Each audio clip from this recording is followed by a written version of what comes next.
Now I am starting chapter 5, transpiration. Plant absorb large quantity of water as well as mineral salt from the soil with the help of their roots. This water is conducted in the upward direction up to the tips of stem, branches and leaves by a process called ascent of sap.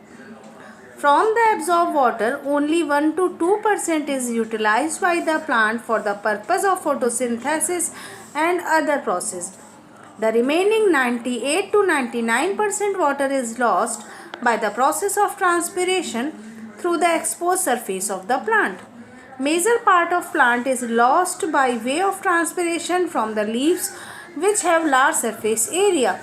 Transpiration is a very useful for plants for two reasons. One, to get rid of excess water absorbed by root about 98%, and two, for cooling the plant in hot weather. Most plants continuously absorb water and minerals from the soil by their roots.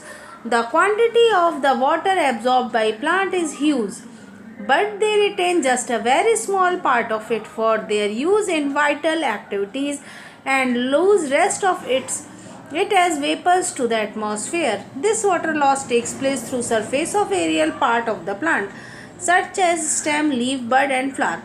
However, leaves participate most activity in this loss. All plants continuously absorb water through their roots. This water is conducted upward through the stem, is distributed all the aerial part of the plants including the leaves. As I told you, only a small quantity of water, about 2%, is used by the plant in photosynthesis and other activities. The rest of it is almost lost to the atmosphere as water vapor. This loss of water as water vapor from the aerial part of the plant is called transpiration. So, what is the definition of transpiration? The loss of water vapors from aerial part of the plant is called transpiration. So, what is the difference between evaporation and transpiration? Evaporation is a physical process in which water from the surface of water bodies is lost to the atmosphere as vapor, while transpiration is a physiological process in which water from a plant diffuse out to the atmosphere as water vapors through surface of aerial parts. Evaporation is a slow process, therefore leads to less loss of water, while transpiration is a fast process, therefore leads to huge loss of water. Evaporation process is not performed by the living cell and occurs spontaneously, while transpiration is brought about by the living cells.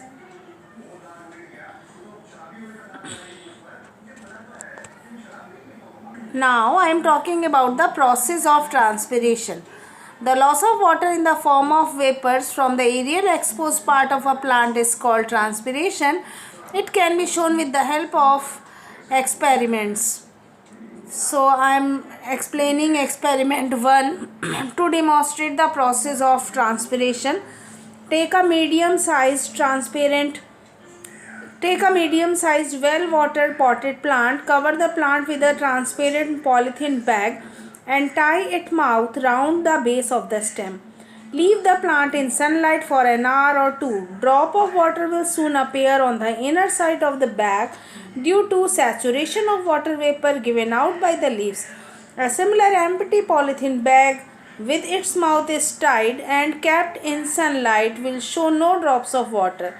This is a control to show that plant transpire water in the form of vapors. Now I am explaining second experiment. Arrange 3 setup A, B and C. In setup A, take a small well-watered potted plant, preferably one with broad leaves. Enclose the pot completely with a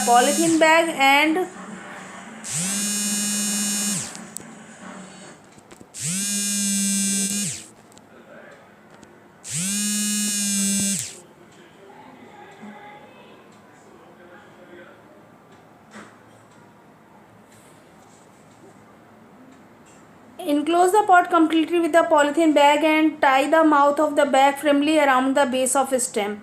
This would prevent the escape of water vapor from the pot. Now cover the entire plant under a bale jar. In setup B, arrange another similar plant and cover it with a bale jar exactly in the same manner as the first one, except that here you also keep a piece of dry cobalt chloride paper by the side of plant inside the bell jar. B. The paper may be pinned to a wooden stick or to strip of a cork sheet. Cobalt chloride paper is an indicator of moisture. It is blue when dry and pink when exposed to moisture. In setup C, take a third bell jar without the plant but still containing a similar piece of cobalt chloride paper C. Now keep all the three bell jars together in the sun. After about half an hour, the first bell jar A would show water vapors condensing on its inner wall. The second bell jar B would also show a similar condensation, and at the same time, the initially blue cobalt chloride paper unit would be pink. The blue color of the cobalt chloride paper in the third bell jar C does not change at all, and there are no water drops on the jar's inner wall either. The third bell jar in this experiment is a control which proved that there was no moisture in the air. By taking the three bell jar as described, there is a double visual proof of transpiration. Number 1, condensation of water vapor, and number 2, change of color in cobalt chloride paper. You may simplify the experiment either by taking B and C only, or by taking the bell jar A and another empty bell jar without the plant or the paper. So cobalt chloride paper इसीलिए pink हो गया second वाले इसमें bell jar में, क्योंकि उसमें जो transpiration से वाटर लॉस हुआ उसने dry blue cobalt chloride paper को, वो ट्रांसपिरेशन से जो मॉइस्चर निकला उसने उसको पिंक कर दिया। तो इससे पता चल रहा है कि जो प्लांट है वो सनलाइट की प्रेजेंस में वाटर लॉस करता है, उसे हम बोलते हैं ट्रांसपिरेशन।